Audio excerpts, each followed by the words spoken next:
ইউনূস সাহেব যদি মনে করেন, আপনারাও যদি মনে করেন যে আপনারও দল লাগবে, তাহলে ঠিক আছে, আরেকটা সরকার হাতে দিয়ে আপনাদের দল করেন। দেশটাকে আর অরাজকতার দিকে ঠেলে দিয়েন না।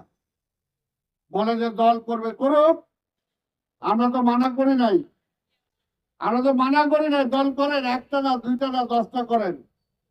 কিন্তু যারাই দল করবেন এই ক্ষমতায় থাকতে পারবেন না। ক্ষমতায় ছাইরা দল করেন, তারপর নির্বাচন করেন। একটাই তো দফা ছিল, একটাই দফা ছিল, শেখ হাসিনা তোমাকে ক্ষমতা ছাইরা নির্বাচন করতে হবে। এটা তো এক দফা ছিল আমাদের আগে। 15টা বছর ধরে তো এটা নিয়ে আন্দোলন করছি আমরা। সেই শেখ হাসিনা বলছে ক্ষমতা ছাড়া যাবে না। ক্ষমতার এমন একটা মোহ, এমন একটা মজা, কিন্তু ওই মজা দেখছেন কিরকম। আবার ওই একদিনের জনগণ যখন রাস্তায় নামছে তখন কিন্তু আবার পিছনের দরজা দিয়ে পালাইতে হয়েছে।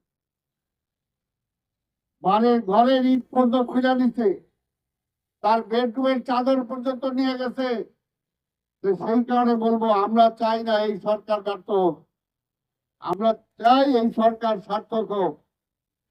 তার সার্থকতা হলো এটাই যে একটা নির্বাচনের মাধ্যমে নির্বাচন করা। তারপরে যদি তারা না পারে, জনগণ আবার সরাবে। এই নির্বাচনের ব্যবস্থাটা থাকতে হবে যে ক্ষমতায় থাইকা কেউ নির্বাচন করতে পারবে না, আপনারও ক্ষমতায় থাইকা দল করতে পারবেন না। এটা হলো পরিষ্কার কথা। দল করেন। ইউনূস সাহেব যদি মনে করেন, আপনারাও যদি মনে করেন যে আপনারও দল লাগবে, তাহলে ঠিক আছে, আরেকটা সরকার হাতে দিয়ে আপনাদের দল করেন। কিন্তু এছাড়া অন্য কিছু জনগণ মানবে না। পরীক্ষা করে না বিএনপি, বিএনপি পরীক্ষিত দল। বিএনপি উগ্রবাদীরা বিশ্বাস করে না, হটকারীদের বিশ্বাস করে না। আমরা বারবার শেখ হাসিনাকে বলেছিলাম, শেখ হাসিনা নির্বাচনের মাধ্যমে সরকার পরিবর্তনের পথটা আপনি বন্ধ করেন না। পরিবর্তনের পথ যদি খোলা থাকতো তাহলে পালাইতে হতো না। এই দেশের মানুষ গণতন্ত্রে বিশ্বাস করে। এই দেশের মানুষ কারো কেনা গোলাম না, কারো কেনা গোলাম না।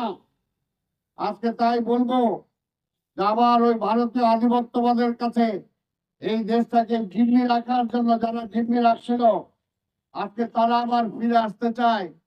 এই সরকার, আপনি ক্ষমতায় আছেন, বিএনপিতে একটা মিছিল করতে গেলে এইখানে যদি আমরা একটা সমাবেশ করতাম, আমাদের যদি 200 লোক হইতো, পুলিশ থাকতো 500, 500-র মধ্যে সিভিল ড্রেসে থাকতো 200।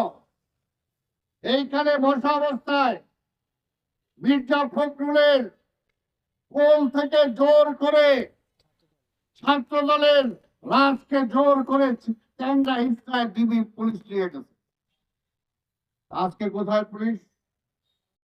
ডক্টর ইউনূস সাহেব, আপনার হোম সেক্রেটারি, হোম যা আছে, উপদেষ্টা কোথায়? রাস্তায় নামান, রাস্তায় নামান না। ক্ষমতা আসছেন কিসের জন্য? ক্ষমতা এর জন্য তো বলতেছি, দীর্ঘায়িত করেন না।